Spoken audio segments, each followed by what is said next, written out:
국회에서도 정치 보복 수사 논란이 격화되고 있습니다. 국민의힘은 문재인 정부가 하면 적폐청산, 윤석열 정부가 하면 정치 보복이냐고 반발했고, 더불어민주당은 국면 전환을 위한 야권 탄압용 수사를 그만하라고 촉구했습니다. 국회 연결해서 알아보겠습니다. 김수관 기자. 네, 국회입니다. 자, 이 산업부 블랙리스트 사건 그리고 여러 가지 수사가 있습니다. 검찰 수사를 두고 여야의 입장 차이가 극명하죠. 네, 국민의힘 권성동 원내대표는 문재인 정부 초기 적폐청산위원회로부터 시작된 보수 인사 대상의 수사가 정치 보복이었다면서 지금 검찰의 수사는 지난 정부 때 들어온 고소와 고발 건이라고 문제가 없다고 주장했습니다. 자신들이 할 때는 적폐청산이고 윤석열 정부에서 하는 것은 정치 보복이라고 주장하는 것은 이해할 수가 없는 일이고요.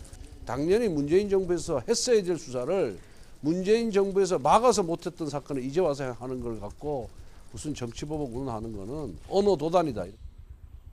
반면 더불어민주당은 야당 탄압용이자 국면 전환용 정치 수사라고 맹비난하면서 이에 대응하는 공식 기구를 비대위 차원에서 다음 주부터 발족시킨다는 계획입니다.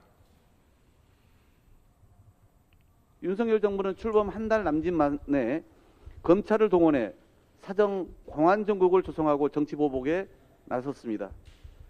전 정권에 대한 먼지털이식 수사와 야당 인사를 겨냥한 표적 수사 등 검경을 동원한 기획 사정이 전방위적으로 이루어지고 있습니다. 또 지난 정권에서 임명된 한상혁 방송통신위원장과 전현희 권익위원장 같이 임기가 정해진 장관급 위원장에 대한 사퇴 요구는 직권남용이라면서 검찰이 정부와 여당에 대해서도 압수수색에 나서라고 비판했습니다. 서해 공무원 피격 사건을 두고도 여야가 대립을 계속 이어가고 있다고요? 네, 이준석 대표는 SNS를 통해 이번 사건을 월북 공작으로 규정하면서 자유와 인권 존립에 해가 된다고 직격탄을 날렸습니다. 그러면서 민주당이 내세우는 거짓 평화를 위해서라면 한 사람의 명예와 인권, 유가족의 아픔은 무시할 수 있는 오만함에 대해서 더 강한 분노의 민심이 표출이 필요하다고 강조했습니다.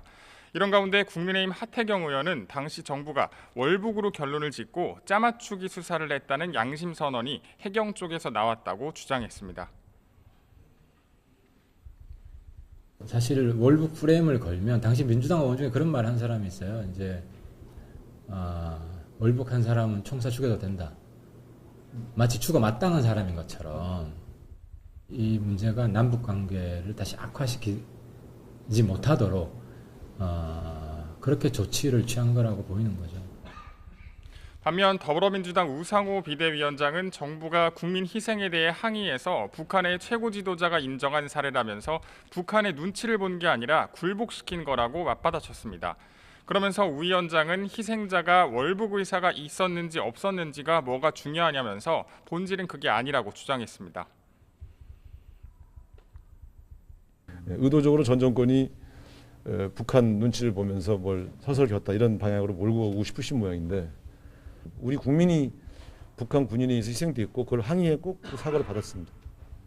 그걸로 마무리된 사건 아닙니까? 이와 함께 국민의힘에서 주장하는 비공개 처리된 대통령 기록물 자료 공개에 대해서는 협조할 생각이 없다고 선을 그었습니다. 지금까지 국회에서 YTN 김승환입니다.